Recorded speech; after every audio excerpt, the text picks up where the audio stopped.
Saradha, tension ஆகாத. அவன் அந்த வீட்டுல இருக்கான். உட்காருங்க.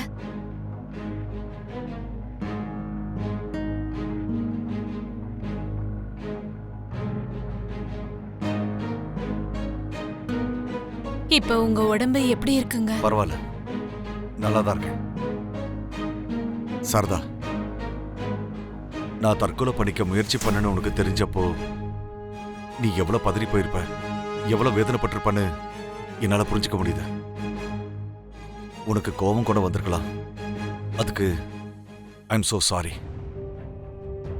அந்த நிலைமையில எனக்கு சூசைடை தவிர வேற எந்த வழியும் தெரியல. நம்ம ககன் கல்யாணத்துக்காக நான் வழி தேடிக்கிட்டு இருக்கேன். நீங்க சாவ போய் ஒரு வழியா நினைச்சிட்டீங்களே, இது உங்களுக்கு கொஞ்சமாவது நியாயமா இருக்கா? நியாயமா? உன் கழுத்துல தாலியை இறக்கிட்டு பொண்ணோட கழுத்துல தாலி ஏறணும்னு நினைச்சிருக்காரு அந்த சரச்சந்திரா. அந்தால் பண்ணது மட்டும் நியாயமா? ஒவ்வொருத்தருக்கும் ஒவ்வொரு சுயநலம். தான் தங்கச்சிக்கு நியாயத்தை கொடுக்கணும்னு நினைச்சிருக்காரு. அதுல என்னங்க தப்பு இருக்கு? ஒவ்வொருத்தருக்கும் ஒரு சுயநலம் இருக்குன்னு நீ தானே சொன்ன. அதனாலதான் எனக்காக நான் சுயநலமா யோசிச்சேன்.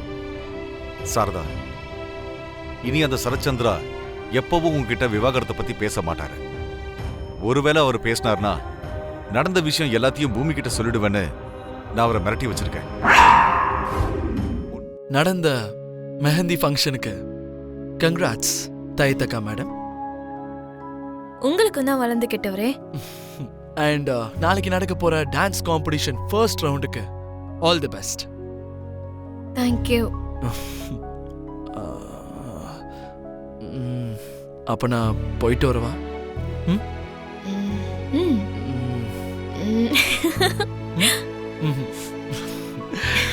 பாய். பாய்.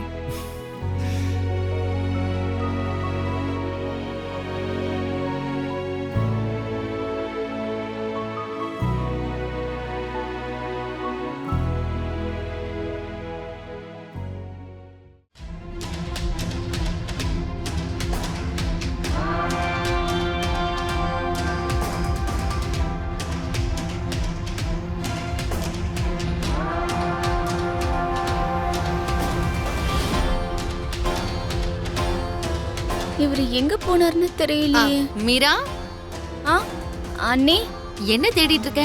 ரொம்ப நேரமா அவரை ஆளையே காணோம் அண்ணி. எங்க போயிருப்பாருன்னு நினைக்கிறீங்க? அது எனக்கு எப்படி தெரியும் மீரா? அவரை விட்டுட்டா போதும், ஸ்கூல் பசங்க மாதிரி திடீர்னு காணாம போயிடுவாரு. எங்க போனாரோ என்னவோ. ஏண்டி இப்படி பிடிச்சு வச்ச பிள்ளையர் மாதிரி உட்காந்துருக்கியே? உங்க அப்பா வெளியில உட்காந்துருக்காருன்னு போய் பாரு. சரிங்கம்மா. எங்கதான் போயிருப்பாரு இவரு?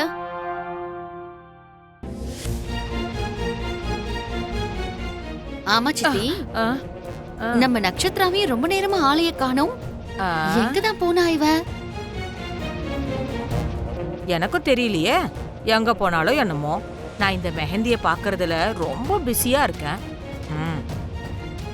இத பாரு, அவ ஃப்ரெண்ட் இங்கதான் உட்காந்துருக்கா. அவளை போய் பாத்துட்டு வர சொல்லு. அம்மா சுச்சி, கொஞ்சம் நட்சத்திரம் எங்க இருக்கான்னு பாத்துட்டு வாமா. சரி ஆண்டி. கேக்குதா? உங்க அம்மா உன்னதான் தேடிக்கிட்டு இருக்காங்க. நீங்க இருந்து முதல்ல கிளம்பு, நான் மம்மிக்கு சர்ப்ரைஸ் கொடுக்கறேன். சரி அத்தை, நட்சத்திரா எங்க போயிருக்கா என்னன்னு நானும் போய் பார்த்து வரேன். போய் பார்த்துட்டு வா போ. ஆமா பூமி, நீயும் ஒரு ரூமுக்கு போய் ரெஸ்ட் எடுப்போ. ரூமுக்கு போறேன். டிசைன்ஸ் எப்படி இருக்கு? என்னம்மா இது? நீ தான் பேசக்கூடாதே. நீங்க ரெண்டு பேரும் மட்டும் இருக்கிறதுனால பேசலாம். இந்த குரல் ஏதோ வித்தியாசமா இருக்கு. ஹாய். ஐயோ அம்மாடி, அம்மா ஷாக் ஆயிட்டீங்களா?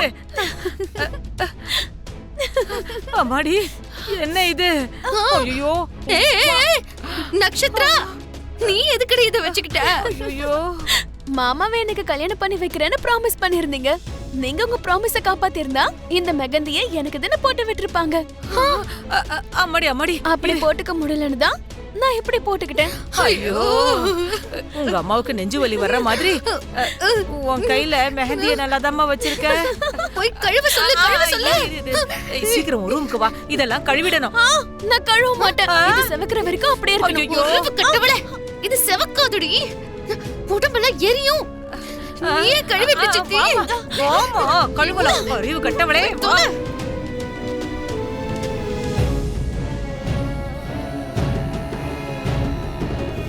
இந்த கல்யாணத்துல ஒரு அப்பாவா உன் பக்கத்துல நின்னு என்னோட முன்னிலையில உன் கல்யாணத்தை நடத்தணும்னு எனக்கு ஆசைடா. அதுக்கு தேவையில்லை. தெரியும், உனக்கு விருப்பம் இல்லைன்னு எனக்கு தெரியும். அதனாலதான் இந்த கல்யாணத்துல நான் தலையிடவே இல்லை. ஆனா ஒண்ணு மட்டும் ஞாபகம் வச்சுக்க, கல்யாணத்துக்கு ஒத்துக்கிட்டாங்க, கல்யாணம் நடந்துருன்ற கற்பனையில மட்டும் இருக்காத. 3 முடிச்சு போடுற வரைக்கும் ஒவ்வொரு விஷயத்திலையும் நீ ரொம்பவே கான்சியஸா இருக்கணும்.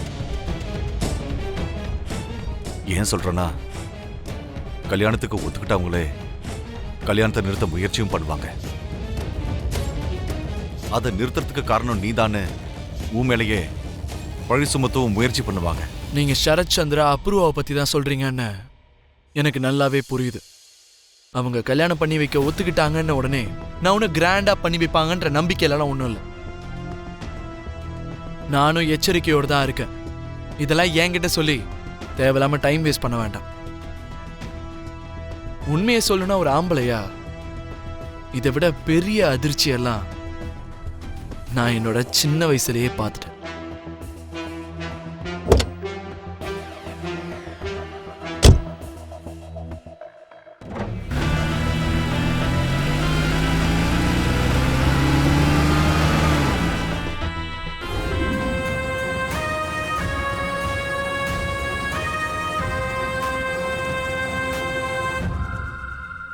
என்ன சித்தி, ஏதாவது பிளான் போட்டிருக்கியா என்ன?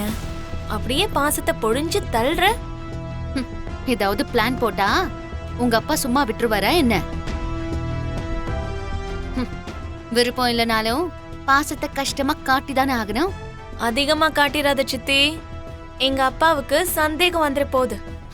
சரி, டைம் ஆகுது, நீ கிளம்பு.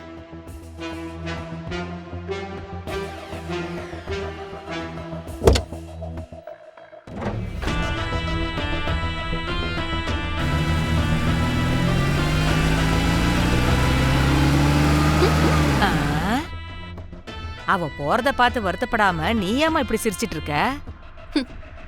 அவ டான்ஸ் அகாடமிக்கு போக மாட்டா. என்னம்மா நீ இப்பதான் நம்ம கண்ணு முன்னாடி போனா?